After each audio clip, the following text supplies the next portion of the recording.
आज का हमारा टॉपिक लेजर्स। ट्रांजैक्शन को सबसे पहले जर्नल एंट्रीज में रिकॉर्ड करते हैं और जर्नल एंट्रीज में रिकॉर्ड करने के बाद उन्हें हम लेजर में पोस्ट करते हैं। अच्छा, जब आपने जर्नल एंट्रीज में रिकॉर्ड करेंगे तो इन्हें हम कहते हैं यहाँ टाइटल ऑफ अकाउंट। ये हमारे पास पहला फर्स्ट टाइटल ऑफ अकाउंट, और हर टाइटल ऑफ अकाउंट का एक सेपरेट लेजर बनाते हैं हम। ये पहला फर्स्ट टाइटल ऑफ अकाउंट है, इसका लेजर बनेगा। दूसरा टाइटल ऑफ अकाउंट कैपिटल, इसका सेपरेट अलहदा लेजर बनाएंगे। तीसरा टाइटल ऑफ अकाउंट परचेजेस, इसका एक सेपरेट लेजर बनेगा। ये कैश दोबारा टाइटल ऑफ अकाउंट आ गया, इसका नया लेजर नहीं बनाएंगे। जो लेजर एक दफ़ा बन चुका है उसे रिपीट नहीं करेंगे। चले हम लेजर्स शुरू करते हैं। लेजर स्टार्ट करने से पहले टाइप्स ऑफ लेजर्स को डिस्कस करते हैं। आपके पास कितनी टाइप के लेजर्स होते हैं? हमारे पास 3 टाइप्स के लेजर हैं। फर्स्ट टाइप हमारे पास स्टैंडर्ड फॉर्म, दूसरी टाइप हमारे पास स्केलेटन फॉर्म जिसे हम टी अकाउंट भी कहते हैं। तीसरी टाइप हमारे पास self balancing form.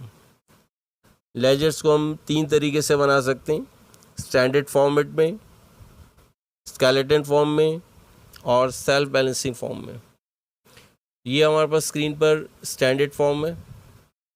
Standard form में ये जो यहाँ ऊपर यहाँ जिसका आप लेजर बना रहे हैं उसका टाइटल ऑफ अकाउंट यहाँ मेंशन करेंगे। इसी तरीके से आपके पास ये डार्क ब्लैक लाइन इसको 2 हिस्सों में डिवाइड करती है, लेफ़्ट हैंड साइड और right hand side. Left hand side पर 4 कॉलम्स हमारे पास, date, particulars, ledger folio, debit. Same हमारे पास राइट हैंड साइड पर डेट, पर्टिकुलर्स, लेजर फोलियो और क्रेडिट।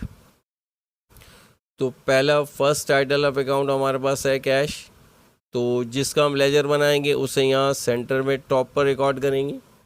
ये आ गया हमारे पास कैश। इसी तरीके से ये जर्नल एंट्रीज में यहाँ पर ये डेबिट में मौजूद है, तो आपके पास लेफ़्ट हैंड साइड जो है ये डेबिट साइड कहलाती है।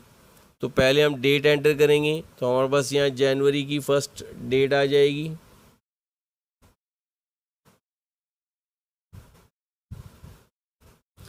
डेट एंटर करने के बाद देखें कैश आपके पास डेबिट में था, क्रॉस रेफरेंस इसके अपोजिट में कौन सा टाइटल ऑफ अकाउंट है उस क्रॉस रेफरेंस को यहाँ रिकॉर्ड करेंगे। यहाँ पर हमारे पास जो टाइटल ऑफ अकाउंट करेंगे कैपिटल, उसे एंटर करेंगे, कैश रिकॉर्ड नहीं करेंगे। फिर मैं रिपीट कर दूँ, आपके पास जर्नल एंट्रीज में कैश डेबिट में है तो हम लेजर की डेबिट साइड में आ जाएंगे, left hand side, date enter करेंगे। डेट एंटर करने के बाद पर्टिकुलर्स के कॉलम में जाएंगे और पर्टिकुलर्स के कॉलम में हमने उसके क्रॉस रेफरेंस यानी कि जो उसके अपोजिट में क्रेडिट में कौन सा टाइटल आया था, ये यूज़ हुआ था, उस टाइटल को हम पर्टिकुलर्स में रिकॉर्ड करेंगे। आप ये कह सकते हैं कि कैपिटल की वजह से कैश डेबिट हुआ, तो हमारे पास यहाँ अमाउंट आ जाएगी 1 मिलियन।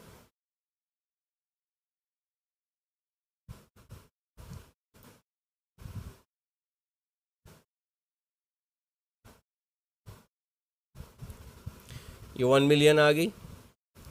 इसके बाद हमारे पास दूसरा लेजर कैपिटल है, लेकिन फिल वक्त हम कैपिटल का नहीं कैश का लेजर बना रहे हैं, तो इसे अभी रिकॉर्ड नहीं कर रहे। तीसरा टाइटल ऑफ अकाउंट परचेजेस है, तो परचेजेस का लेजर भी नहीं बना रहे।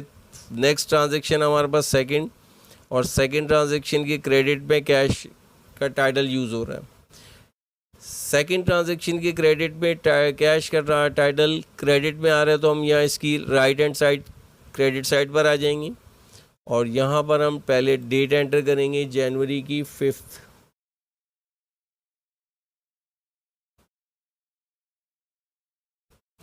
डेट एंटर करने के बाद पर्टिकुलर्स के कॉलम में इसके अपोजिट में कौन सा टाइटल आया था, कैश खुद क्रेडिट में मौजूद है, तो इसके अपोजिट में डेबिट में परचेजेस का टाइटल जो क्रॉस रेफरेंस के तौर पर यूज़ करेंगे, इसे हम रिकॉर्ड कर देंगे। इसके बाद हमारे पास क्रेडिट की कॉलम में जो अमाउंट इसके सामने, ये कैश के सामने जो अमाउंट 200,000 है इसको रिकॉर्ड करेंगे। तो यहाँ पर आपके पास 200,000 आ जाएगी अमाउंट। अच्छा, इसके बाद फर्नीचर, फिल वक्त हम फर्नीचर का टाइटल अब लेजर नहीं बना रहे। फिर थर्ड ट्रांजैक्शन में कैश दोबारा क्रेडिट हो रहा है, तो आप क्रेडिट साइड यानी कि राइट हैंड साइड पर आ जाएंगे। पहले डेट एंटर करेंगे जनवरी की 8,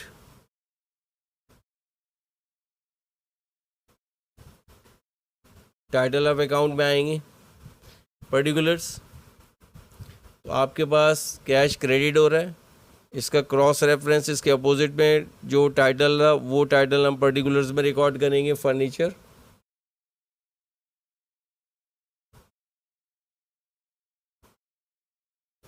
फर्नीचर को रिकॉर्ड करने के बाद आपने इस कैश के सामने जो अमाउंट आ रही है 100,000, इस अमाउंट को आप रिकॉर्ड करेंगे। थर्ड ट्रांजैक्शन में कैश ना तो डेबिट हो रहा है ना क्रेडिट हो रहा है, फिल वक्त हम इसे स्किप कर देंगे। इसके बाद नेक्स्ट ट्रांजैक्शन में जनवरी 15 को कैश डेबिट हो रहा है और इसकी पोस्टिंग करेंगे हम। यहाँ पर आपके पास कैश डेबिट में, तो हम लेजर की लेफ़्ट हैंड साइड पर आ जाएंगे। पहले डेट एंटर करेंगे जनवरी 15,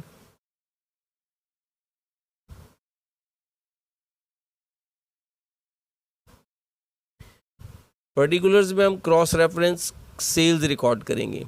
तो हमारे पास यहाँ पर सेल्स का टाइटल क्रॉस रेफरेंस के तौर पे सेल्स की वजह से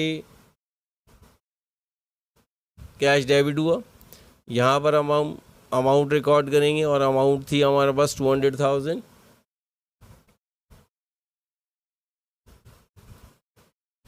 नेक्स्ट ट्रांजैक्शन हमारे पास है जनवरी 18, दोबारा कैश डेबिट हो रहा है और डेबिट साइड हमारे पास लेफ्ट हैंड साइड, तो यहाँ पे डेट एंटर करेंगे जनवरी 18।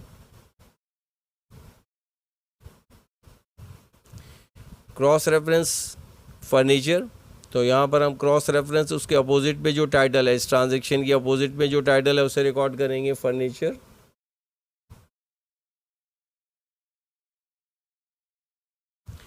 टाइटल को रिकॉर्ड करने के बाद अब ये कैश के सामने जो अमाउंट एंटर है उसे एंटर करेंगे 100,000, 1,00,000 रुपये।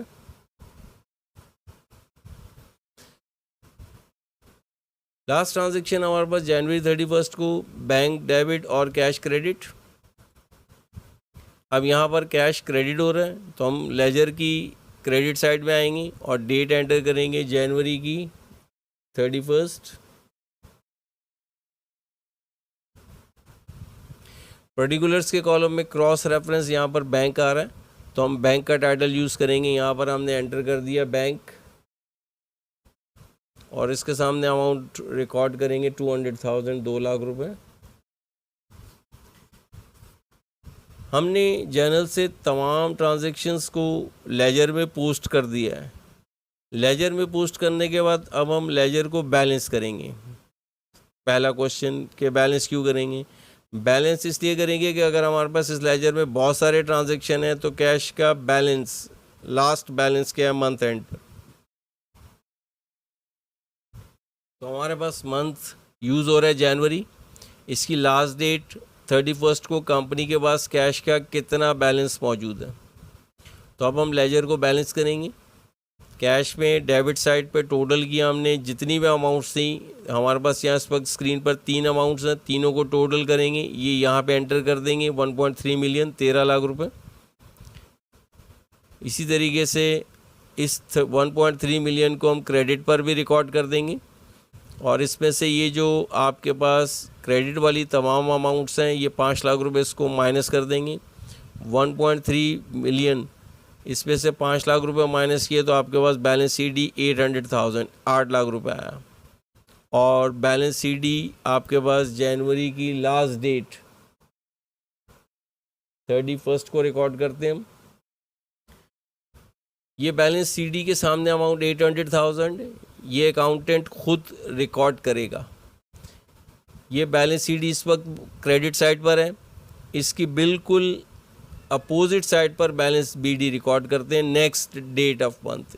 जनवरी 31 है तो नेक्स्ट डेट हमारे पास Feb 1 आ जाएगी।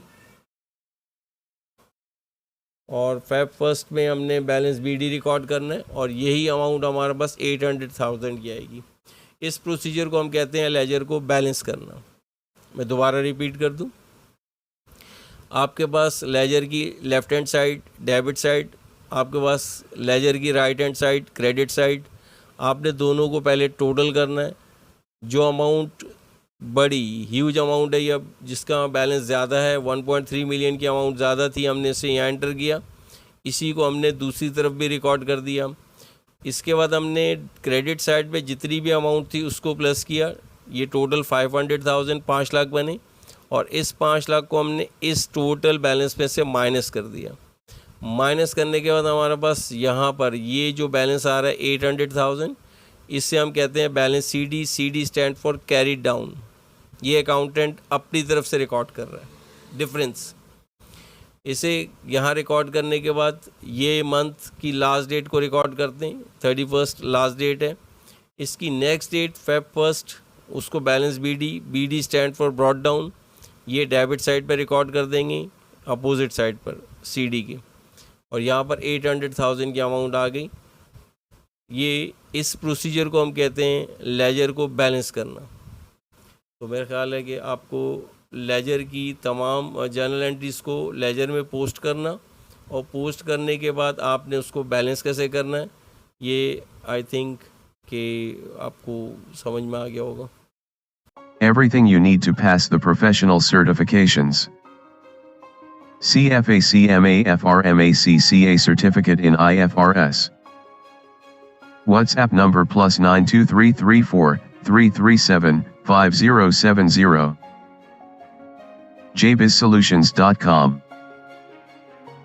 CFA qualification that increase your financial analyst skills for level 1, level 2 and level 3.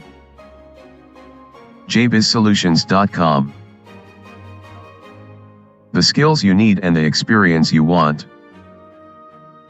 When you need a candidate with expert skills, start your search with FRM. CMA qualification that increase your management accounting skills for part 1 and part 2. A career that's as flexible as you want to be. Certificate in IFRS that increase your financial reporting skills for Module 1, Module 2, Module 3 and Module 4. JBiz Solutions. Contact WhatsApp number +92334 337 5070. jbizsolutions.com